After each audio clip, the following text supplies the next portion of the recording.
আলী আসগরের দেহ কানাতের মধ্যে নিয়ে হুসাইন ডাক দে বলে, ইয়া মুহাম্মাদ, ইয়া মুহাম্মাদান নানাজি, ও আমার নানাজি, আজকে আমার কলিজার টুকরা আলী আসগর আর দুনিয়ার মধ্যে নাই। ওই বাতিলদের তীরের আঘাত আসিয়া বুকের মধ্যে লাগছে। এইবার তীরটা যখন টাচ দিছে কলিজার সাথে সাথে বাইর হয়ে গেছে, জিহ্বাটা তার বাইর হয়ে গেছে। এক সন্তান মায়ের বাবার লাশ, সন্তানের লাশ বাবার কাঁধে কত ভারী। আপনারা যারা সন্তানের লাশ কাঁধে নিছে, এই দুনিয়ার মধ্যে যারা বাবা মায়ের সন্তান কাঁধে নিছে, ওই সন্তানের জিগাইবেন, সন্তান বলবে বাইরে আগে বুঝি নাই আমার আব্বার লাশটা এত ভারী, মায়ের লাশটা এত ভারী।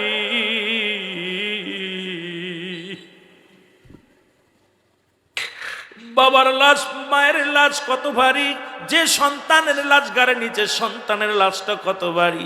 আলী আসগর মুসলমান শুনে নাও, আলী আসগরের লাশ হযরত হুসাইনের ঘাড়ে, হুসাইনের লাশ মুসলমান হুসাইন দাদু আল্লাহ তাআলা চিৎকার দিয়ে বলে, ও সারা বানুরে, আরে আমি জীবনও আমি আমার সন্তানের লাশ কাঁধে নিয়ে চিৎকার মেরে বলি, না নাজি, আমার যদি জীবনের সবাই চলে যায়, আমার জীবন যদি চলে যায়, তবু যেন বাতিলের কাছে মাথা নত না করি। জোরে জোরে চিল্লায় বলা যাবে না মারহাবা। এই মহরমের ৮ তারিখ শোকের একদম শোক নেমে আসলো। আসগর আলী বিদায়। আসগরের কান্না দেইখা, মায়ের কান্না দেইখা আলী আকবর বড় ভাই, হুসাইনের বড় ছেলে আলী আকবর তাঁবুর ভিতর থেকে বাইর হয়েছে। ডাক দেখায়, মা তুমি কাঁদছো কেন? কয় বাবা রে কাঁদছি দেখছস? কার লাশ আমার হাতে? কয় মা কার? কয় দেখ তোমার ছোট ভাই আলী আসগর, আর জীবনে তোমার ভাই কয়ে ডাকতো না, আর কোনোদিন আমাকে মা বলে ডাকবো না, আমারে তোমার বাবারে বাবা কয়ে ডাকবো না। আলী আকবরের দিক তাক, আলী আকবর আলী আসগরের দিক তাকায় দেখে জিহ্বাটা বাইর হয়ে গেছে, একদম জিহ্বাটা বাইর হয়ে আছে এবং কলিজাটা বাইর হয়ে গেছে। একটা চিৎকার দিয়ে বলে, মা, ভাইয়ের রক্ত শুয়ে শপথ করছে, ইয়া রাসূলুল্লাহ, আপনাকে সাক্ষী রাখলাম, আমার মা বাবার কসম, ভাইয়ের কসম, এই বাতিলের সঙ্গে আমি একাই আলী আকবর যুদ্ধ করব। আলী আকবর ওই ৮ তারিখে যুদ্ধের ময়দানে চলে গেল। উনি ডাক দিয়ে বলেন, এই জমিনের মধ্যে যদি শেরে খোদা হযরত আলী রাদিয়াল্লাহু তাআলা, যেহেতু আজকে মুহররমের মাস, ওই ৮ তারিখ থেকে আলোচনা করে আমার অন্য আলোচনায় যেতে হবে। অনেক লম্বা আলোচনা, কর্তৃপক্ষ আলোচনা দিয়েছে কয়েকটা, তার দিকে আগাইতে হবে। আমার বাজানেরা, এই দুনিয়ার মধ্যে পাক পাঞ্জাতনের একজন, তিনি হলো শেরে খোদা হযরত আলী রাদিয়াল্লাহু তাআলা আনহু। উনি কি করলেন? ওনার সঙ্গে পারবে এমন কোনো লোক নাই। এই খবর শুনিয়া এলাকার যত কুস্তিগির ছিল সবাই চলে আসলেন, এসে কুস্তি শুরু হয়ে গেল। বললেন, এর সঙ্গ ধরো, ওর সঙ্গ ধরো। সবাইকে পরাজয় করে অত্র জমিনের মধ্যে একজন ব্যক্তি জয়লাভ করলেন, যার নাম হলো ফাত্তা মুসলমান। আল্লাহু আকবার বলো। এই ফাত্তা পালোয়ান, উনি অত্র এলাকার মধ্যে তখন ১ নম্বর কুস্তিগিরি হয়ে গেলেন। কমান্ডার সাহেব বললেন, ফাত্তারে, তুমি ক্লান্ত হয়ে গেছ, এই মক্কা মদিনার জমিনে যত কুস্তিগিরি ছিল সবাইকে তুমি পরাজয় করেছ, তোমার গায়ে বল কমে গেছে, রক্ত ঝরেছে, কষ্ট করেছ, আমার রাজ্যে থাকো, কিছুদিন ভালো মন্দ খাবে, সুন্দর সুন্দর খাবার খাবে, তোমার বল হবে, তারপরে আমি তোমার পুরস্কার দিব। আর পুরস্কারের মধ্যে আমি কথা দিছি রে, তোমার আমার মেয়ের সঙ্গে তোমার বিবাহ দিব, এই রাজ্য তোমারে লিখে দিব। ফাত্তা তো অনেক আনন্দে ভালো মন্দ ফলমূল খায় একদম বিশাল শক্তিশালী হলো। একজন মুসলমান, শুনে নাও, এবার জমিদার সাহেব ডাক দে বলে, ফাত্তারে শোনো, আমি আমার রাজ্য দেখার জন্য তোমাকে খাওয়াই নাই, এই ফলমূল খাওয়াই নাই, তোমার আমি ভালো মতো চিকিৎসা করি নাই। শুনে রাখো, মক্কা মদিনার জমিনে নাকি এক বিশাল কুস্তিগির রয়েছে, যিনি মুসলমানদের বড় নেতা, মুসলমানদের মতো মুসলমানদের মধ্যে বিশাল একজন নেতা, যার সামনে যাইয়া যুদ্ধ করার মতো হেডাম কারণ নাই মক্কা মদিনায়। যারে দেখলে মানুষ থরথর করে কাঁপে, যার নাম শুনলে মানুষ থরথর করে কেঁপে গা দিয়ে ঘাম ঝরে। ফাত্তারে, আমি শুধু তোমাকে বলতে চাই, সেই পালোয়ানের নাম শুনে নাও। তার নাম হলো হযরতে শেরে খুদ হযরত আলী রাদিয়াল্লাহু তাআলা আনহু। তাকে যদি তুমি পরাজয় করতে পারো, কথা দিলাম রে, আমার সুন্দরী নারী, সুন্দরী মেয়ে তোমার সঙ্গে বিবাহ দেয়া দিব, এমনকি আমার রাজ্য তোমার লিখে দিব। তোমার কাছে একটা মাত্র দাবি, আমি চাই মুসলমানদের পরাজয়, কারণ মুসলমানরা বিজয় যখন হয়ে যায় আমার কষ্ট হয়, কষ্ট লাগে। সুতরাং ওই আদিকাল থেকে শুরু করে মুসলমানরা বিজয় হোক, মুসলমানরা নেতৃত্ব দিক, মুসলমানরা স্লোগান দিক, অমুসলিমেরা কখনো চায় না। ও যুবক বন্ধুরা শুনে নাও, ও যুবক বন্ধুরা শুনে নাও, আজকে যারা ভারতের দালালি করো, আজকে যারা শুনে নাও, তারা কোনোদিন মুসলমানদের ভালো চায় না, মুসলমানদের মঙ্গল চায় না। কোন মুসলিম মুসলমান শান্তিতে থাকুক, মুসলমান বীরের জাতি বাতানত করে না, এটা তারা ভালোই জানে। এই জন্য মুসলমান জাতি যখন মাথা উঁচু করে দাঁড়ায়, তারা চায় এটাকে চিরতরে বিদায় করে দিতে। জোরে বলেন ঠিক কিনা? ওই চৈতালি এক ভণ্ড নারী, যিনি যার নাম ভারতের এজেন্ট দালাল, এমন পৃথিবীর বাংলা যেখানে 95% মুসলমানের রাষ্ট্র, এখানে তারা মুসলমানদের বিরোধিতা করে। এত বড় সাহস তোমার হয়ে পারে নাই, কারণ মুসলমান যদি একটু থুতু ফেলে তোমার যার জায়গা নাই, পালানোর জায়গা নাই। কারণ মুসলমান এই জাতি তো আঘাত করে না, আক্রমণ হলে, যখন আক্রমণ করে, আক্রান্ত হলে আক্রমণ করে। সুতরাং যখন আক্রান্ত হয়ে যাবে, যখন প্রতিহাত করবে, পালানোর মতো সুযোগ তোমরা পাবে না। জোরে বলেন ঠিক কিনা? বন্ধুগণ আমার শুনে নাও, এবার ফাত্তা তার দলবল নিয়ে এ যুবক রওনা দিল হযরত আলীর সঙ্গে যুদ্ধ করার জন্য। আলীকে পরাজয় করে লেডারের মেয়ে বিয়ে করবে, সম্পদ পাবে, ক্ষমতা পাবে, এই চিন্তা তার মাথার মধ্যে রওনা হয়ে গেল। যাইতে যাইতে দেখে মসজিদের পাশে একটা যুবক দাঁড়ায় আছে। ডাকতে বলে, যুবক রে, ও যুবক শুনে যাও। যুবক বলে, আপনারা কারা? আমরা আসি ওখান থেকে, শুনে নাও। তোমরা আলীর খবর বলতে পারোনি, তোমাদের কাছে জনি বলে, যুবক ছেলেরে, তোমরা কি আলীর খবর দিতে পারবা? আলীর খবর জানো? যুবক ডাকতে বলে, বাবারা তোমরা কারা? বলে, আমার নাম ফাত্তা, আমি হলাম এই পৃথিবীর সবচেয়ে কুস্তিবীর, আমার সাথে কুস্তি ধরে কেউ পারে না। আমি এসেছি আলীর সঙ্গে যুদ্ধ কুস্তি ধরার জন্য। কয়, আলী কি জানে? কয়, না, আলী জানে না। তবে আলীর সঙ্গে কেন তোমরা কুস্তি ধরতে আসছো? শুনলাম আলী নাকি অত্র পৃথিবীর মধ্যে শ্রেষ্ঠ কুস্তিগীর, তার সঙ্গে লড়াই করার জন্য আমি আসি। বলে, তুমি কি আলীকে দেখছো? বলে, না। তুমি কি আলীর নাম শুনছো? কয়, শুনছি। আলীর সঙ্গে কথা বলেছো? কয়, না। আলীর চেহারা দেখছো? কয়, না। আলীর সঙ্গে চেহারা দেখো না, আলীর শোনো না, তাহলে তার সঙ্গে কেন তোমাদের এত বিরোধ? তার সঙ্গে কেন ঝামেলা? ফাত্তা বলে, শুনে নাও, একটা মাত্র ঝামেলা, সে নাকি নতুন কালেমার দাওয়াত নিয়ে পথে পথে ময়দানে বাইর হয়ে গেছে, রসুলের অনুসরণ করে গোটা পৃথিবীর মুসলিমদেরকে ঈমান আনার দাওয়াত দিতেছে। সুতরাং আমাকে পাঠিয়েছে, যদি আমি মোটা অঙ্কের সম্পদ পাবো, পুরস্কার পাবো, এমনকি তার ওই জমিদারের মেয়েকে বিয়ে করব, এই বড় আশা নিয়ে আসি। কয়, তুমি যাচ্ছ জমিদারের মেয়েকে বিয়ে করার জন্য, সম্পদ পাওয়ার জন্য? তুমি কি ওই লোকটারে চেনো? কয়, জীবনেও তারে দেখি নাই, তারা জানি না। কয়, শোনো, তাহলে আমার একটা কথা শোনো, যেহেতু তুমি আলীকে চেনো না, তুমি যেহেতু আলীকে চেনো না, আলীকে দেখো নাই, আলীর সঙ্গে কোনোদিন কথা বলো নাই, তোমার কাছে একটা মাত্র কথা বলি, আগে আমার সঙ্গে লড়াই করো।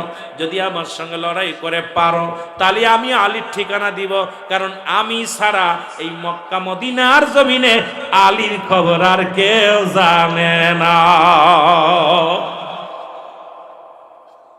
শেরে খুদ হযরত আলী নিজেই পরিচয় গোপন করলেন। গোপন করে বলতেছে, তোমরা আলীর সন্ধানে আসছো, আলীরে মারবা, আলীর সঙ্গে লড়াই ধরবা, তা আমার লগে একটু আগে ধরো, আমার সঙ্গে খেলা শুরু হয়ে যাক, তারপরে আলীর ঠিকানা দিব। তো কই, তাই নাকি?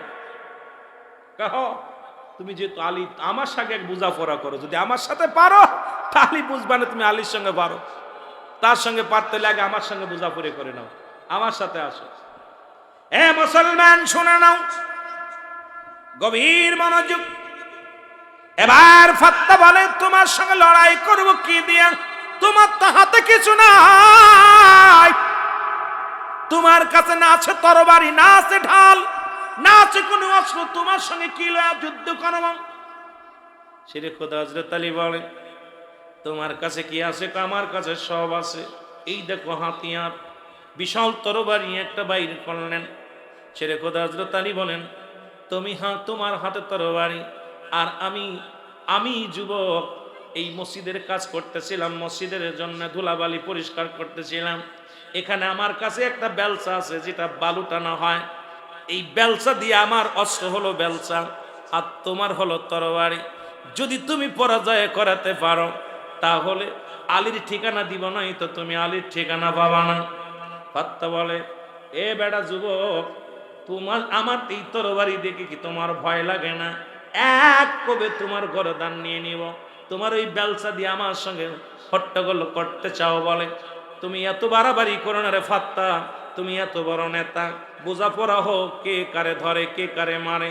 যখন শুরু হয়ে গেল যুবক প্রথম এক আঘাতে এত জোরে একটা আঘাত মারলেন, প্রথম আঘাত করলেন ফাত্তা সেরে খোদা হযরত আলীর হাতে, সেরে খোদা হযরত আলী ধরে ফেললেন।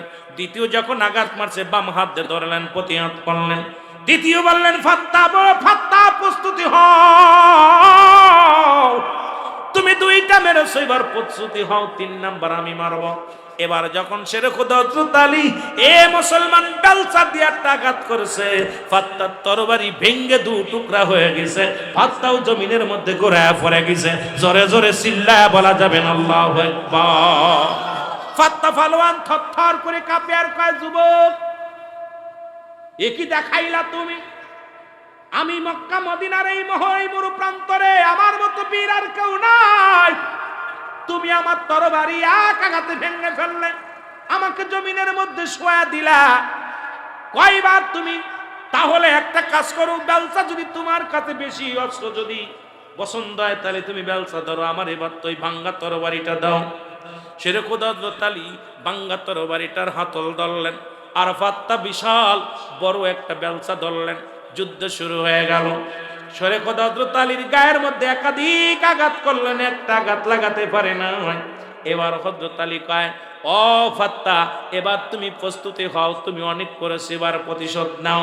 যখন একটা আঘাত করেছে সঙ্গে সঙ্গে জমিনের মধ্যে লুটায় পড়েছে, বাম হাত দিয়ে একটা থাপ্পড় মেরেছে ফাত্তার গালে। ফাত্তা 100 হাত ছুটে যাইয়া জমিনের মধ্যে ধরফর ধরফর করা শুরু করেছে।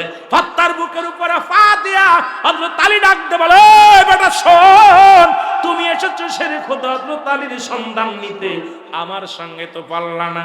কয় বাইরে আমার মন বলে রে তুমি আর কেউ নয়, তুমি মনে হয় সেরে খোদা হযরত আলী।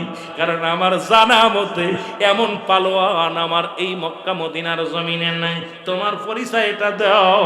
সেরে খোদা হযরত আলী বলে শোন, আমি নবীর সৈনিক, আমি নবীর সৈনিক, নবীর মহব্বতের আশিকের সৈনিক। এই ফাত্তা শোন, আমি হলাম সেরে খোদা হযরত আলী রাদিয়াল্লাহু তাআলা।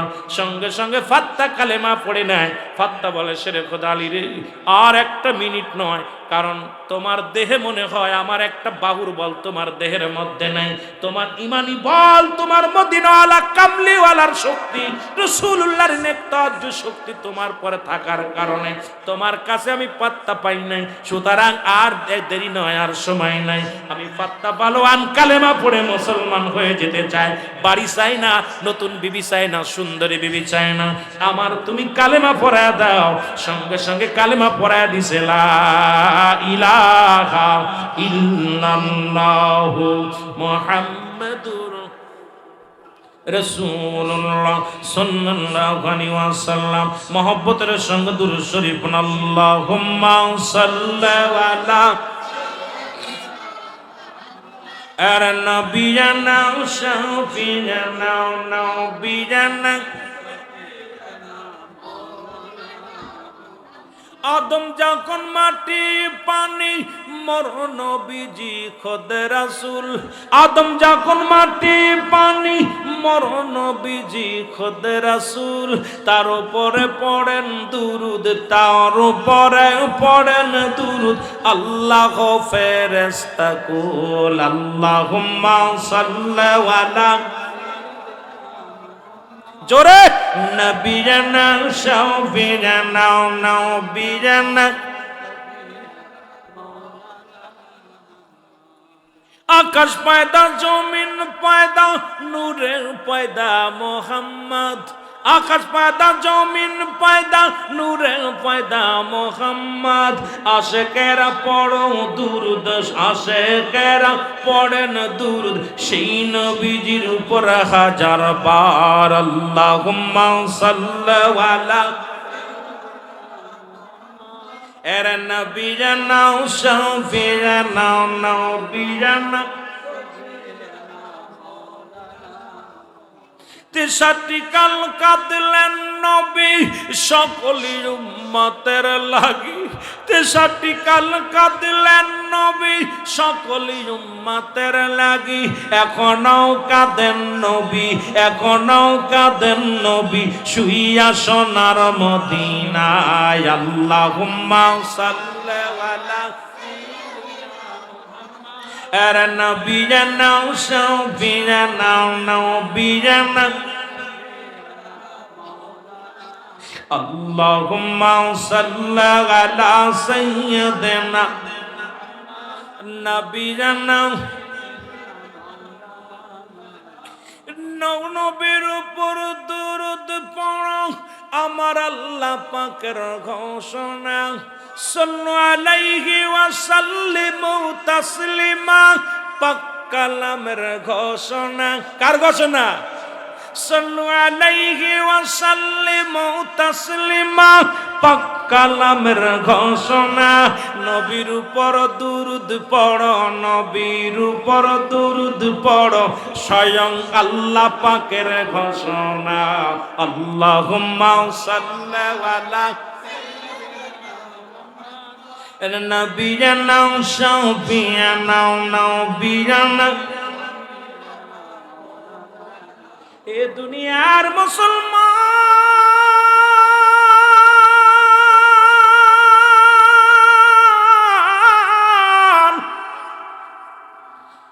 হযরত আলী মসজিদের কিনারে দাঁড়াইয়া দাঁড়াইয়া দাঁড়াইয়া দাঁড়াইয়া নবীর প্রেমের দুরূদ পড়ে নবীর প্রেমের গান গায়।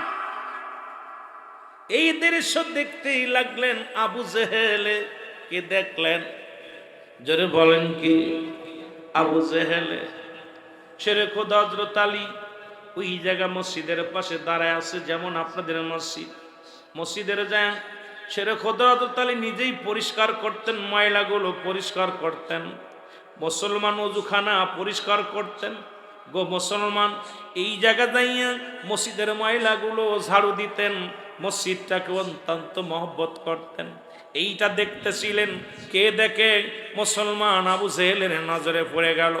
এমন সময় আবু জেহেলের কাছে এক ভিক্ষুক আসিয়া, খুব খেয়াল করবেন সাহাবীদের জীবনী নিয়ে আলোচনা হচ্ছে, মুসলমান শুনে নাও। মুহররমের আলোচনা, এই যে সেই মুহররমের আলোচনার মধ্যে আমার নবীর আহলে বায়াত থাকবেই, কারণ এই মাসটা তো নবীর আহলে বায়াতের আলোচনা, অন্যদিকে নয়। সেই আলোচনাটাই খেয়াল রাখার দরকার। আমার বন্ধুগণ, আমার শেরে খোদা হযরত আলী যখন দাঁড়ায় আছে, এই দৃশ্য দেখিয়া এক ভিক্ষুক আসলেন। কার কাছে? আবু জেহেলের কাছে। আবু জেহেলকে ডাকতে বলে, আবু জেহেল রে, তুমি নাকি কুরাইশ বংশের নেতা, তুমি কাফেরদের সরদার, তো আমি তোমার কাছে হাত ছাড়লাম, হাত পাতলাম, আমাকে কিছু ভিক্ষা দাও, সাহায্য দাও, যা দিয়ে আমার সন্তানদেরকে, ছেলে মেয়েদেরকে আমি খাওয়াইবো, আমি বড় দুঃখী মানুষ। আবু জেহেল চিন্তা করে মুসলমানদেরকে বেইজ্জতি করতে হবে, মুহাম্মাদের ধর্মটাকে ছোট করতে হবে, মুহাম্মাদের তরিকাকে যদি ছোট করা যায় তাহলে আমি বড় শান্তি পাই। কারণ আবু জেহেল যত মুহাম্মদকে কষ্ট দেয়, মুসলমানদের কষ্ট দেয়, ততই আবু জেহেলের মুসলমান ডোনাল্ড ট্রাম্প যত মুসলমানরা কষ্ট পায় তত শান্তি পায়। মুসলমান নরেন্দ্র মোদী এই বদমাইশটা মুসলমান কাফেরদের সরদার, এই মোদী যখন মুসলমান কষ্ট পায় মুসলমানের মসজিদগুলো ভাঙে, ও কষ্ট পায় না, আনন্দ পায়। আমার বাবারা, আমার বন্ধুরা, আমার ভারতের মসজিদগুলো গুড়িয়ে দেয়, মোদী সরকার বসে বসে আনন্দ উৎসব করে। আবার আর একটা বড় শয়তান, ইবলিস শয়তান বাবা, ওই না আর এক শয়তান হইছে অন্য রাজ্যের মুখ্যমন্ত্রী। এই বদমাইশটা হলো কাফেরদের আর এক সর্দার পৃথিবীর মধ্যে। শুনে নাও, যতই সর্দারগিরি করো আমার রসুলের কথা শুনে নাও। আমার নবীজি বলছে কিয়ামতের আগে কাশ্মীর মুসলমানদের দখলে আসবে। নবীজির আর একটা কথা শুনলে চট্টগ্রামের মানুষ খুশি হয়ে যাবেন। নবীজি বলছে আমার ওফাতের পরে কিয়ামতের আগে একদল আশিক বাইর হবে গো, ওই পূর্বাঞ্চল থেকে তাদের জবানে থাকবে নারায়ে রিসালাত ইয়া রাসূলুল্লাহ, নারায়ে তাকবীর আল্লাহু আকবার। এই ধ্বনি দিতে দিতে আমি নবীর রওজা পর্যন্ত আসবে। কিয়ামতের আগে একদল আশিক বাইর হবে। আমি গুনাহগার, আমি রুহুল আমিন সিদ্দিকের এই ছোট জ্ঞান দ্বারা যেটুকু বুঝলাম, বাংলাদেশের পরে আর কোনো মুসলিম কান্ট্রি নাই। সুতরাং পূর্ব দেশ বলতে বাংলাদেশটাই বুঝায়। এই বাংলাদেশ থেকে আর বাংলাদেশের পূর্বাঞ্চলের মানুষ হলো চট্টগ্রামের মানুষ, খাগড়াছড়ির মানুষ। এই চট্টগ্রাম থেকেই আশিকে রাসূল কাফেলা করে বাইর হবে। আমার মন বলে বাংলাদেশের পরে আর কোন পূর্ব দেশে মুসলিম কান্ট্রি নাই। এই জন্য চট্টগ্রামের মানুষ নবী প্রেমিক বেশি, চট্টগ্রামের মানুষ নবীর জুলুসে দলে দলে যায় বেশি। গোটা বিশ্ববাসী দেখে বাংলার জমিনে চট্টগ্রাম নবীর প্রেমে আশেক বেশি। ও মুসলমান শুনে নাও, আমার এই ক্ষুদ্র জ্ঞান দ্বারা, আমার বিবেক দ্বারা আমার মন বলে ওই কাতারের লোক হবে চট্টগ্রাম থেকে, সেই কাফেলা শুরু হবে নারায়ে রিসালাত স্লোগান দিয়া, নারায়ে তাকবীর স্লোগান দিয়া। এই চট্টগ্রাম থেকে কাফেলা করে মদিনার দিকে রওনা দিবে। জোরে জোরে চিল্লায় বলেন না মারহাবা।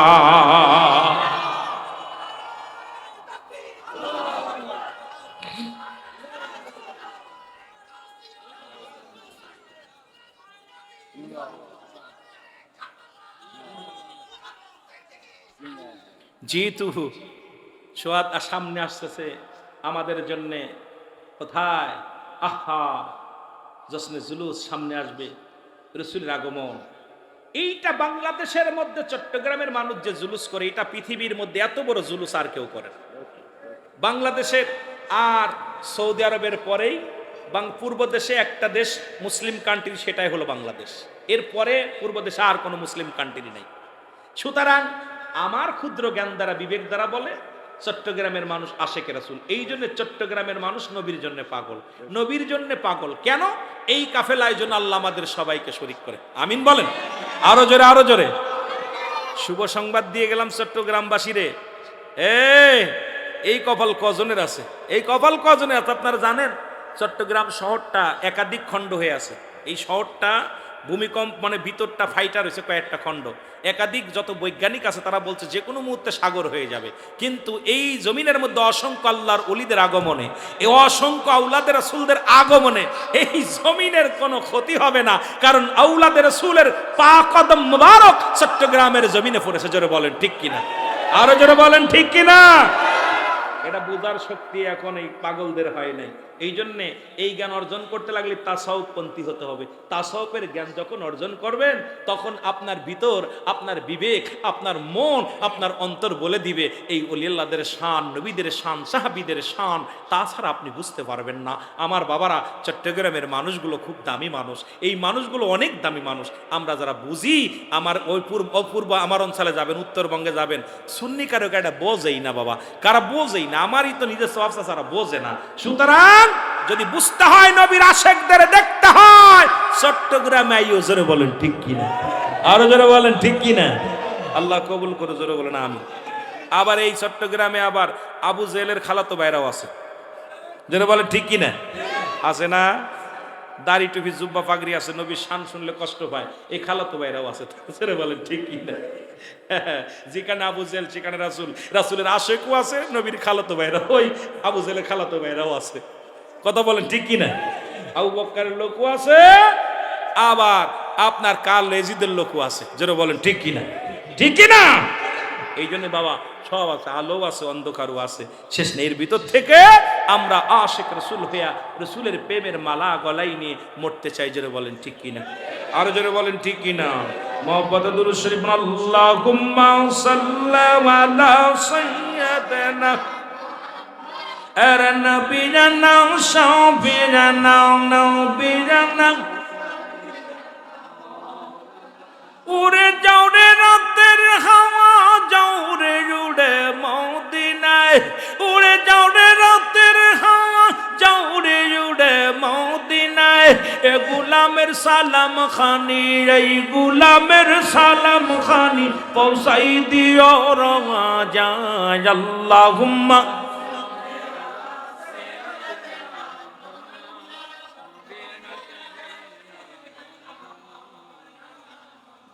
যেহেতু দুরুদের হাকিকত নিয়ে আলোচনা করতেছিলাম, সর্বশেষ আর অল্পটা আলোচনা করব, সময় দিবেন? কষ্ট হচ্ছে? কষ্ট হচ্ছে? আগামী দিন আসবে চট্টগ্রামে আর এক বাঘের বাচ্চা, যিনি সিংহ পুরুষ আউলাদের রসুলের একদম আশেক, একদম এমন একজন আশেক আসবে, আমার বড় ভাই শ্রদ্ধেয় হাসান আজারি ভাই, উনি আসবে আগামীকাল। আমার বাবারা অনেক প্রোগ্রাম একসাথে করে থাকি, সুতরাং উনি আগামীকাল আসবে। বড় বড় আলেমদের দাওয়াত দিচ্ছেন ময়দানে, আশেকের রসুলরা আসছে, নবীর প্রেমিকেরা আসছে, আলোচনা হয়েছে। মুখ্য বিষয় হলো আমরা গুনাহ মাফের জন্য আসছি। যারা বলেন ঠিক কিনা? হযরত আলীকে দেখেন, আবু জেহেল ভিক্ষুককে ডাক দিয়ে বলে, ভিক্ষুক তুমি আমার কাছে ভিক্ষা চাও, সাহায্য চাও, আমি হয়তো কিছু দিলে তোমার কিছুদিন চলবে, এটা দ্বারা উপকৃত হবে না। ওই দেখো নবীর জামাতা, নবীর জামাই শেরে খোদা হযরত আলী, এগুলো মক্কা মদিনার বড় দামি লোক, টাকাওয়ালা মানুষ, কিভাবে অপমানিত করে।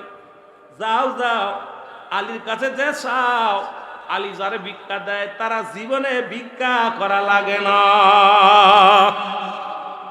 কত বড় বদ! অথচ আলী রাদিয়াল্লাহু তাআলাকে খানা খাওয়ায় নবীজি, রসুল নিজে খানা খাওয়ায়, রসুল তাকে ঘর দিছে, রসুল তারে খানা খাওয়ায়, রসুল তারে ভালোবাসে অত্যন্ত। এই গরিব মানুষটার কাছে, সবচেয়ে নিরীহ মানুষ, এই মানুষটার কাছে পাঠায় যে বদমাইশটা, ভিক্ষুক লোভে পইরা আয়া আলীর কাছে আসছে। আয়া কয়, আলী তোমার নাম কি আলী? কয় হ্যাঁ। কয় আমারে কিছু সাহায্য দাও। হাত বাড়াইছে। আলী বলে লোকটারে, পথিক তুমি আমার কাছে ভিক্ষা চাইতে আইলা? বলে হুজুর মনে কিছু করবেন না, আমি তো আপনারে চিনি না, আপনার নামও জানি না, আপনি নাকি রসুলের জামাই, আপনার নাম নাকি শেরে খোদা হযরত আলী, আপনি নাকি মক্কা মদিনার সব চাইতে দামি মানুষ, পৃথিবীর মধ্যে সব চাইতে বড় বড় লোক, ধনী মানুষ, এই জন্য আপনার কাছে আইছি। কয় কে বলছে বাবা? বলে আপনার কথা বলছে, ওই দেখেন ওই লোকটা বলছে। হযরত আলী তাকায় দেখে রে বদমাইশ আবু জেহেলে মিটমিট করে হাসে, দূর থেকে শুধু হাসে। হাসি দেখে চিন্তা করে, আল্লাহ এখন যদি আমি লোকটারে ফিরে দিই, তাহলে আবু জেহেল বলবে ওই লোকটা তো ভাববে মুসলমানরা কিপটে মানুষ, মুসলমানরা দান ধ্যান করে না। আল্লাহ আমি কি দিব? আমার তো দেওয়ার কিছু নাই। এই মসজিদের খেদমতের জন্য ঝাড়ু দিতে আসলাম, মসজিদের জন্য আমি মসজিদের ময়লা আবর্জনা পরিষ্কার করতে আইলাম, মসজিদের ওযুখানা আমি পরিষ্কার করার জন্য আমি আলী আইলাম। সবাই আসার আগে আমার মন চাইল আজকে মসজিদের ঝাড়ু দিব, ঝাড়ু দিয়ে যত ধুলাবালি আছে পরিষ্কার করবে, এই বড় আশা নিয়ে মনের বাসনা নিয়ে আসছি। মুসল্লিরা নামাজ পড়বো, নামাজের জায়গাটা আমি সুন্দরভাবে পরিষ্কার করবো, এই চিন্তা নিয়ে আসলাম। এখন তো আবু জেহেল আমার কাছে পাঠাই দিয়েছে লোকটারে, এখন যদি খালি হাতে ফিরাই দিই ইসলামের কলঙ্ক হবে, আমার নবীর কলঙ্ক হবে। এই কলঙ্ক থেকে কেমনে আমি বাঁচবো? আল্লাহ আমার কাছে তো একমাত্র দুইটা শক্তি, একটা শক্তি হলো আপনি, আর একটা শক্তি আমার নবী রাহমাতাল লিল আলামিন। আল্লাহ গো, পুঁজি তো আমার দুইটা, একটা পুঁজি আল্লাহ তুমি, আর একটা পুঁজি আমার নবী। আমার তার কিচ্ছু নাই, আমি তো অসহায়। এখন এই লোকটা যদি ফিরে যায়, পাঠাইছে কি আবু জেহেল, বদমাইশ, এত বড় বদমাইশ। দূর থেকে আলী রাদিয়াল্লাহু তাআলা চক্ষু দুইটা বন্ধ করে বলে, রব্বে কারীম আমি আমার নবীর পাগল, আমি আমার নবীর দেওয়ানা। আল্লাহ এই ভিক্ষুককে তুমি কি দিয়া সান্ত্বনা দিব? দেওয়ার কিছু নাই। আমার কাছে একটা পুঁজি আছে, সেই পুঁজিটা হলো রাসূলুল্লাহ দুরূদ। সুবহানাল্লাহ বলে। ও বাতিলের আসন, আমার কাছে একমাত্র পুঁজি আছে নবীজির দুরূদ। এই পুঁজি দিয়া সাহায্য করব ভিক্ষুককে। হযরত আলী হাত লাগায় দিলেন, মাটির মধ্যে লাগায় দিয়া এক মুষ্টি বালি নিলেন। বালিটা নিয়ে দুরূদ শরীফ পড়লেন, আল্লাহুম্মা সাল্লি আলা সাইয়্যিদিনা মুহাম্মাদিন ওয়াসিলাতি ইলাইকা ওয়া সাল্লিম। আপনারা যে দুরূদ পারবেন পড়বেন। দুরূদ শরীফ পড়িয়া একবার দুরূদ শরীফ পড়িয়া মাটির মধ্যে একটা ফু লাগায় দিলেন, দিয়া বলল, ভিক্ষুক রে আয় আয়, তুই আসল পাত, হাত পাতবি না, কাপড় পাত। ভিক্ষুক বড় আশা করে রুমাল পাতলেন। এই রুমালির মধ্যে শেরে খুদা হযরত আলী বালিগুলো দিয়া সুন্দর করে বললেন, খবরদার এটা খুলবি না, এটা বাড়ি যেয়ে খুলবি, তবে আবু জেহেলের সামনে দিয়ে যাবি। যদি আবু জেহেল খুলতে বলে খুলে দেখাইবি, বাকি কাউকে দেখাবি না। আমার একটা অনুরোধ, আমার অনুরোধ যদি রাখো তাহলে তোমাকে আমি সম্পদ দিব, না হয় কিচ্ছু দেব না। ভিক্ষুক বলে, আলী রে তুমি যা বলবা আমি তাই মেনে নিলাম। হযরত আলী কয়, যাও তাহলে তুমি রুমালটা সুন্দর করে নিয়ে রওনা হয়ে গেল। এবার আবু জেহেলের সামনে দিয়া ভিক্ষুক যখন যাইতেছিলেন, আবু জেহেল ডাক দেয়, কয় ভিক্ষুক দাঁড়া। ভিক্ষুক দাঁড়ায় গেছে। কয় আবু জেহেল ডাক দেয়, কয় ভিক্ষুক রে শেরে খুদা হযরত আলী তোরে কিছু দেছেনি? কয় হ দিছে। আবু জেহেল হাসে আর কয়, তারে খাবার দেয় নবী, ঘুম পাড়ায় নবী, কাপড় দেয় নবী, লালন পালন করে নবী। এখন আলী কি দিব? আলী তো দেওয়ার মতো কিছু নাই, একটা কানা করি নাই। আলী আবার কি ভিক্ষা দিছে? কয় এই দেখেন আমারে হাকাজা হাকাজা, অনেক দিছে, কম দেয় নাই। আমার রুমালখানা ভরে দিছে রে। এইবার হযরত আলীর কথা শুনিয়া যখন ভিক্ষুকের কথা শুনছে, রুমালখানা ভরে দিছে, আবু জেহেল কয়, ভিক্ষুক রে দেখি আলী কি দিছে, একটু দেখতে চাই। কয় তুমি দেখতে চাইলে? আলী বলছে, একমাত্র তুমি যদি দেখতে চাও তাহলে দেখতে দিব, অন্য কারো দেখতে দিব না। এবার আলী বলে, বলার সঙ্গে সঙ্গে মুসলমান শুনে নাও, ভিক্ষুক বলে, তুমি যদি দেখতে চাও তাহলে দেখাই, বন্য কারোর নয়। আবু জেহেল কয়, দেখাও রে ভিক্ষুক দেখাও। ভিক্ষুক আর দেরি হয় না, কারণ ওর কাছে তো কিছু নাই। তোমার আসলটা মোটা দেখা যায়, রুমালটা মোটা দেখা যায়, এর ভিতরে এমন কি সম্পদ দিছে ভারীও দেখা যায়। কারণ আমি হাতে নিলাম, বড় ভারী ভারী ভাব লাগে রে। আলী কি দিল তোমার, এমন কি বস্তু দিল? যখন হাত থেকে রুমালটা নিয়ে যখন খুলছে, খোলার সঙ্গে সঙ্গে দেখেন ওই রুমালের মধ্যে হীরা মণি মুক্তা স্বর্ণ, এর মধ্যে বালাখানা ভরা রয়েছে। জোরে জোরে চিল্লায় বলেন মারহাবা। আবু জেহেল যেই খুলছে, খুইলা চোখ একদম ছানা ভরা হয়ে গেছে, কাম সারছে। ইরি এত পরিমাণ স্বর্ণ মানুষের ভিক্ষা দেয়, এত পরিমাণ রূপা। আপনি না বলছেন কত দেশে রে? হুজুর আপনি না বললেন আলী যারা দেয় তার আর বিক্রি করা লাগে না, আলী একবার যারা দিছে। 8 তারিখের মহরমের 8 তারিখ আলী একবার কিছু সংখ্যক সৈন্যের সঙ্গে মোকাবেলা করলো। 9 তারিখে ফুলদমে আলী আকবর যুদ্ধ শুরু করে দিল। যুদ্ধ করে আলী আকবর চির বিদায় হয়ে গেছে, এই দুনিয়া থেকে মায়ের বাদন ছেড়ে চলে গেছে। শুধু রাসূলুল্লাহর ভালোবাসা অন্তরের মধ্যে নিয়ে, জোরে বলেন মারহাবা। চির বিদায় দাও হে ও ভাই রে, ডাকিতেছে নবীজি আমার, গো ডাকিতেছে নবীজি আমার। আলী আকবর চিৎকার মেরে বলতেছে, আমার সাথে সাথে বলেন না, চির বিদায় দাও হে ওজরের ভাই রে, ডাকিতেছে নবীজি আমার, গো ডাকিতেছে নবীজি। ও ভাই রে ছোট হইয়া আগে বিদায় গেলে তুমি জান্নাতে, আমি আসিতেছি তোমার পাশে ও ভাই রে, ডাকিতেছে নবীজি আমার, বল ডাকিতেছে রসুল আমার, চিরবিদায় দেও হে ও বাবা হুসাইন রে, যাব আমি কারবালার ময়দান গো, যাব আমি কারবালা। নাই যে দয়া নাই যে মায়া,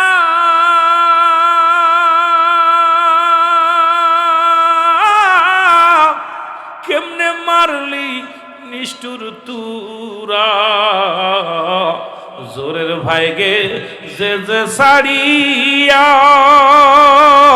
ও ভাই রে, ডাকিতেছে নবীজি আমায় রে, ডাকিতেছে নবীজি আমার, ভালো ডাকিতেছে। রসুলের ভালোবাসায় আসগার আকবর আলী বলতেছে, ভাই তুই আমার আগে চলে গেলি, আমারও ডাকছে রসুল্লাহ, তুই রসুলের প্রেমে পয়রা জীবন দিয়া দিলি, আমিও আসতেছি। আলী আকবর বিদায়, মুহররমের 9 তারিখ আগামী কালকে মারা যাবে ও হযরত আলী আকবর, আর মুহররমের 10 তারিখে হযরত হুসাইন। যেহেতু ওদিকে আমি যেতে পারবো না, ওদিকের আলোচনাও নিব না, লম্বা আলোচনা, শুধু আজকের 8 তারিখের গুরুত্বটা অনেক গুরুত্ব। 8 তারিখে, এই 8 তারিখে হুসাইন রাদিয়াল্লাহু তাআলা চক্ষু বন্ধ করলেন, ডাক দিছে, সাথী সঙ্গীদের ডাক দিছে, বন্ধুরা তোমরা আসো। আসছে সবাই, আসার পর এই মুহররমের 8 তারিখে হুসাইন বলতেছে, আপনাদেরকে অনুরোধ করি আপনারা যার যার মতো পালায়া যান, চলে যান, যার যার মতো চলে যান, কারণ এখানে আমার সন্তান দুনিয়া থেকে বিদায় হয়ে গেছে। আমারে সাহায্যের জন্যে আপনার ওহাব, আব্দুল ওহাব এসেছিল, তাকেও হত্যা করেছে, কারণ এই অনেকেই আসছিল, তারা বিদায় হয়ে গেছে। আপনারা আমার সফর সঙ্গী, আপনারা জীবন দিয়ে দেবেন, এইটা আমি মানতে পারতেছি না। আমি আমার রসুলের সত্য তরিকার দাওয়াত নিয়ে আসছি, যদি মরতে হয় আমি একা মরব, বাঁচতে হলে আমি একা লড়াই করে বাঁচবো, তোমরা যাও। সবাই বলে, হুসাইন এটা হয় না, আমরা তোমার থুয়ে থাকতে পারি না। হুসাইন কয়, তাহলে একটা কাজ করি, আমাকে দেখলে যেহেতু তোমাদের মায়া লাগে, আমি একটা কাজ করি, আমি চক্ষু দুইটা বন্ধ করি, এই ফাঁকে তোমরা সবাই আমার সামনে থেকে সরে যাবা, আমার চোখে চোখ বলি, তোমরা যেহেতু যাইতে পারো না, যাইতে পারবা না। আমি হুসাইন চোখ বন্ধ করলাম, হুসাইন রাদিয়াল্লাহু তাআলা চক্ষু বন্ধ করলেন, 2 ঘন্টা চক্ষু বন্ধ করে রাখছে, ফুল 2 ঘন্টা তাঁবুর মধ্যে চক্ষু দুইটা বন্ধ করে রাখছে। চোখ দুইটা খুলে দেখে একটা সাথী সঙ্গ সরে নাই। হুসাইন বলে, তোমরা যাওনি কেন? আমি 2টা ঘন্টা চক্ষু বন্ধ করেছিলাম। সাথী সঙ্গীরা বলে, হুসাইন তুমি কেমনে ভাবলা তোমার থুয়ে আমরা চলে যাই? যদি মরতে হয় মরে যাবো, বাঁচতে হলে বাঁচবো, কারণ আমার নবীর সঙ্গে তুমি জান্নাতে যাবা। আমাদের তো শখ দুনিয়ার ভোগ বিলাসের জন্য আল্লাহ আমারে পাঠাই নাই, আমাদের পাঠাইছে আমার রসুলের ভালোবাসার জন্য। সুতরাং আমরা তোমার সঙ্গে জীবন দিয়া আমার রসুলের সঙ্গে জান্নাতে থাকতে চাই। জোরে বলো আল্লাহু আকবার। একটা সঙ্গে পলাই নাই। ওই দিন হুসাইন সাথী সঙ্গীদের কান্না দেখে হুসাইন সহ্য করতে পারে নাই। হুসাইন কয়, তোমরা আমার নবীরে তো ভালোবাসো, কয় হুসাইন রে তোমরা আমরা একা ছাড়তে পারি না। হুসাইন রাদিয়াল্লাহু তাআলার সঙ্গে সবাই থাকলেন। আমার বাবারা, এই মুহররমের 8 তারিখে একটা মানুষ বিদায় হলেন না। রাতটা গেল অনেক কষ্টের মধ্যে, রাত গেল। ওই মুহররমের 8 তারিখে একজন নয়, দুজন নয়, 3000 বাতিলেরা শহীদ হয়েছিল। কয় হাজার? শহীদ বললেন না, গুণ তারা হত্যা করেছিল তাদেরকে 3000। আর ওই আলী রাদিয়াল্লাহু তাআলা এমন বীর ছিলেন, তার কলিজার টুকরো হাসান হুসাইনের সামনে এসে যুদ্ধ করবে এমন হ্যাডাম পৃথিবীর মধ্যে কারোর ছিল না। কারণ হুসাইনের সরাসরি সামনাসামনি কেউ যুদ্ধ করে নাই। কোনো কিতাবে পাবে না যে হুসাইন সরাসরি হুসাইনকে হত্যা করেছে, না। হুসাইনকে দেখে তারা হাজার হাজার সৈন্য কাঁপত, কারণ এমন কোন মক্কা মদিনার জমিনে, কুফফার জমিনে এমন কোন বীর ছিল না হুসাইনের হুসাইনের সামনে এসে তরবারি চালাবে, কারণ তারা চিন্তা করত হুসাইনের সামনে গেলে আমরা আর ফিরে আসবো না। হুসাইনকে হত্যা করেছিল হুসাইন যখন নামাজ দাঁড়িয়েছিল। তারা জানতো নবীজির নাতি নামাজ ছাড়বে না, কারণ নবীজির এক ওয়াক্ত নামাজ ছেড়ে দিলে 80 হুতবা পরিমাণ জাহান্নাম, যার 1 হুতবা পরিমাণ হলো 2,88,00,000 বছর। তারা জানতো রসুলের নাতি নামাজ ছাড়তো না, কারণ নবীর কাছে 1 নাম্বার প্রিয় ছিল নামাজ, হুসাইনের কাছেও 1 নাম্বার প্রিয় ছিল নামাজ। নামাজের যখন সময় হবে হুসাইন নামাজের জন্য ব্যস্ত হয়ে যাবে। হুসাইন ঠিক নামাজের জন্য যখন দাঁড়িয়েছিল তখনই ইয়াজিদ সেনারা ও মুসলমান সে মরে সে হুসাইনকে আঘাত করেছিল। সুতরাং হুসাইনের সামনে যারা জীবিত এসেছিল কেউ জান নিয়ে ফিরে যেতে পারে নাই। হুসাইনের সামনে প্রথম অতি উৎসাহিত হয়ে 300 সৈনিক এসেছিল, যারা সম্পদের লোভে হুসাইন হত্যা করার জন্য আসছিল। 300কে আপনার আধা ঘন্টার ভিতরেই 300কে হত্যা করেছিল।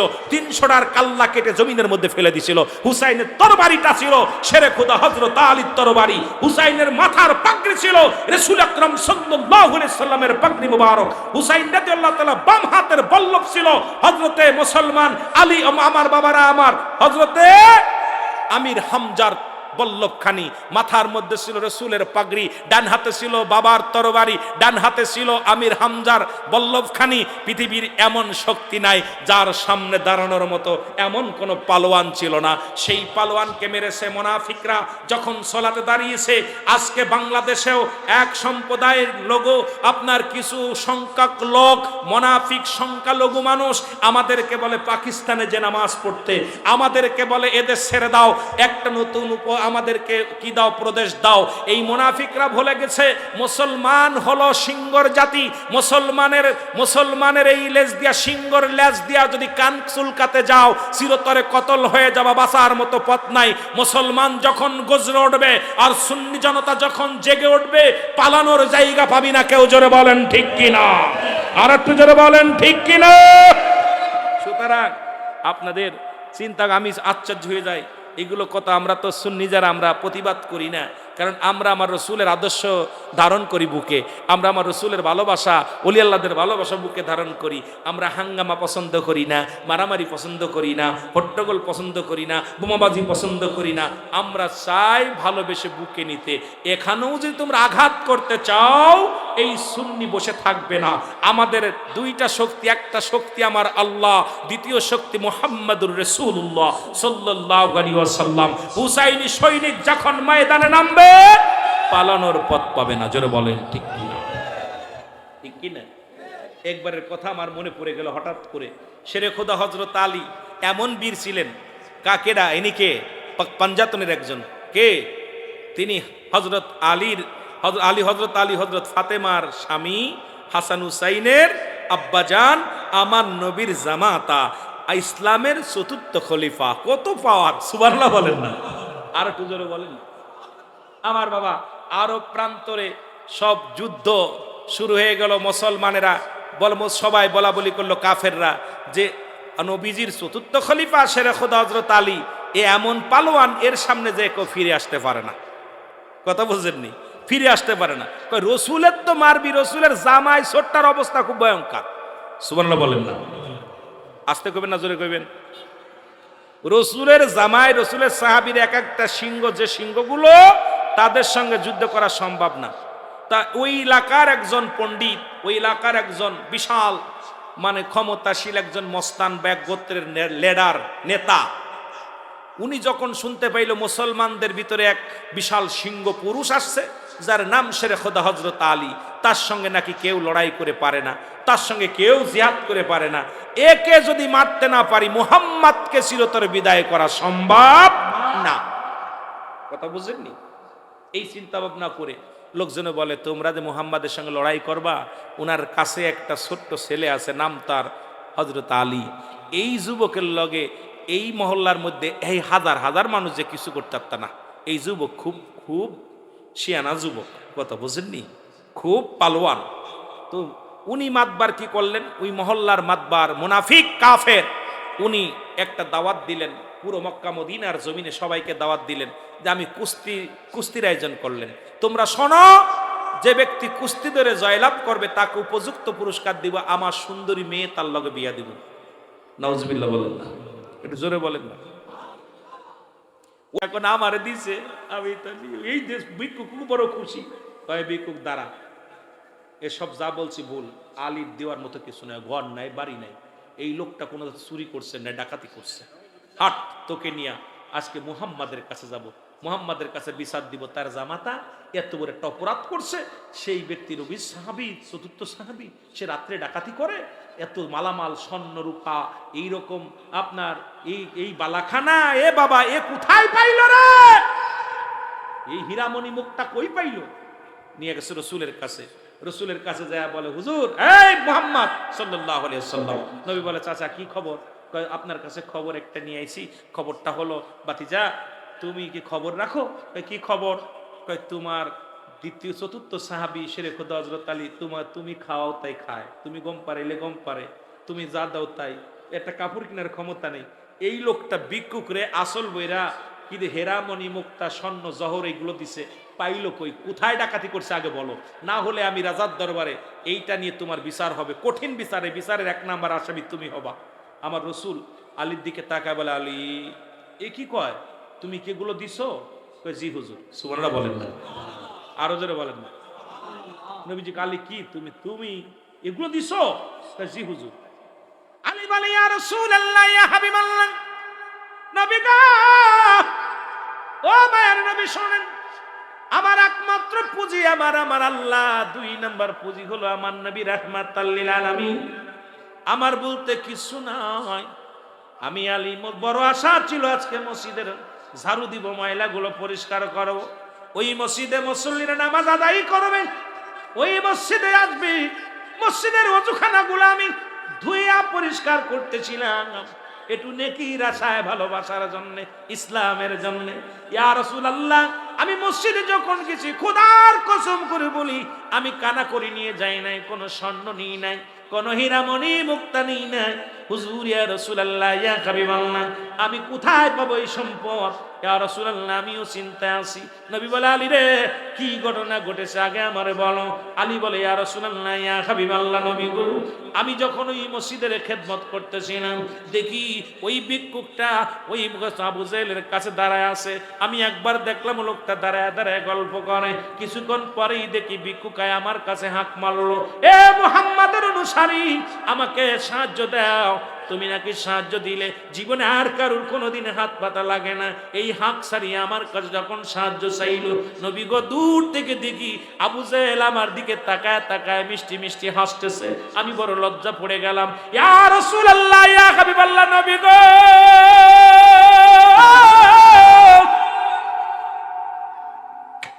আজকে যদি ওই ভিক্ষুককে আমি খালি হাতে ফিরাই দিই, কলঙ্ক হবে আমার নবী। যদি ওই ভিক্ষুককে খালি হাতে ফিরাই দিই, কলঙ্ক হবে ইসলামের। ভিক্ষুককে যদি ফিরাই দিই, নবী গো, ওই আবু জেহেল বলবে, মুসলমানদের কানা করে দেওয়ার ক্ষমতা নাই, তোমরা মুসলমানদের ধর্ম ছেড়ে দিয়া দেবদেবীর ধর্ম শুরু করে দাও। ইয়া রাসূলুল্লাহ, যখন ওই লোকটা আমার কাছে হাত ছাড়ছে, খোদার কসম করে বলি, ওই মসজিদের সামনে থেকে এক মুষ্টি মাটি নিয়া, ইয়া রাসূলুল্লাহ, ইয়া হাবিবাল্লাহ, এক মুষ্টি মাটি নিয়ে আমি দুরূদ শরীফ পড়িয়া, একবার আমি দুরূদ শরীফ পড়িয়া, আপনার নামের উপরে দুরূদ শরীফ পড়িয়া একটা ফু মারিয়া মাটিগুলো ওই রুমালের মধ্যে দিছি, বাকি কি হয়েছে আমি জানি না। জিবরিল আমিন আসিয়া হাজির হয়ে গেল, ডাকতে বলে, আসসালামু আলাইকুম ইয়া রাসূলুল্লাহ, ইয়া হাবিবাল্লাহ। শোনেন নবী গো, আপনার দুরূদের হাকিকত আপনি নিজে বুঝে জানেন না, কারণ আপনার দুরূদ পড়লে এত খুশি হয় আমার আল্লাহ, খুশি হইয়া এই দুনিয়ায় স্বর্ণ অলংকার বালাখানা যা কিছু বানাইছে সবই তো আপনাকে ভালোবেসে, জমিন বানাইছে আপনাকে ভালোবেসে, আসমান বানাইছে আপনাকে ভালোবেসে, এই দুনিয়ার মধ্যে হীরামণি মুক্তা যা কিছু আছে সবই আপনার ভালোবাসার নমুনা। নবী গো, আপনার চাইতে কিছু আল্লাহর কাছে দামি না, কারণ আপনার ভালোবাসায় আমার আল্লাহ বড় আসে, আমার আল্লাহ বড় ভালোবাসে। নবী গো, ও নবী, আপনি কি জানেন না, কারণ তামাম পৃথিবী পৃথিবী, তামাম পৃথিবীর কোন কিছুর পরে আমার আল্লাহ আসক্ত নয়, একমাত্র আপনার প্রেমের আসক্ত আমার স্বয়ং আল্লাহ। যখন আপনার দরুদ পড়েছে ওই বালু কুনাগুলো রব্বুল আলামিন হীরামণি মুক্তা সোনা বানায়া দিয়েছে।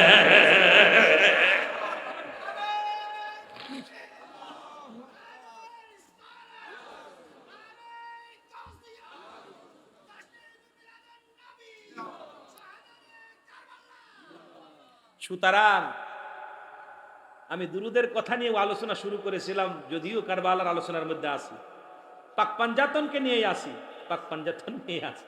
রসুলের দুরুদের এত দাম, আল্লাহ নিজে কিন্না নিচিন্নাল্লাহ আমি আল্লাহ ইউসাল্লুনা, আমি পড়ো আর পড়ো কার উপরে? আল্লাহ নবী আমার নবীর উপরে। ইয়া আইয়ুহাল্লাযীনা আমানু, আল্লাহ যদি বলতো ইয়া আইয়ুহান নাস, আল্লাহ নাস বলে না, মানুষে ডাক দেন নাই, আল্লাহ বলে ইমানদার বিশ্বাসীরা সাল্লু আলাইহি ওয়া সাল্লিমু তাসলিমা, দুরূদ ও সালাম পাঠ করো আমার নবীর উপরে। কেমনে পড়ো? তাসলিমান পড়ো, তাগিদ দিছে পড়ার জন্য, তাজিমান সম্মানের সঙ্গে। রাসূলুল্লাহ দুরূদ যখন পড়ে আল্লাহ এত খুশি হয় ধুলা বালিকেও হীরামণি মুক্তা বানায় দেয়। সুবহানাল্লাহ। সেই দুরূদ শরীফে আমরা পড়ি, বাতিলেরা কয় আমরা বেদাত করেছি। ওরে বেটা হন, এই নবীর ভালোবাসা কেমনে বুঝবি? এই নবীর ভালোবাসা যেদিন বুঝবি সেদিন নবী নবী কয়া পাগল হয়ে যাবি। জোরে বলেন ঠিক কিনা? আরো জোরে বলেন ঠিক কিনা? সুতরাং বাজান, আগামী দিন পরশু 2 দিন মাহফিল আছে, আপনাদেরকে 12টা পার হয়ে গেছে, আমি আর কষ্ট দিতে চাই না, কারণ আপনাদের আবার আজকে যারা দিন মজুরি মানুষ আগামী দিন বসবেন, এক একটা ফুলের এক একটা গ্রাম, এই ময়দানে অনেক বক্তা এসেছে, যারা আলোচনা করবে এক এক রকম বক্তা আসবে, এক এক রকম আলোচনা হবে, সবাই প্রাণ খুলে শুনবেন। আল্লাহ আমাদের দয়া করুক, আমরা নবীজিকে একটু সালাম জানাই। নবী সালাম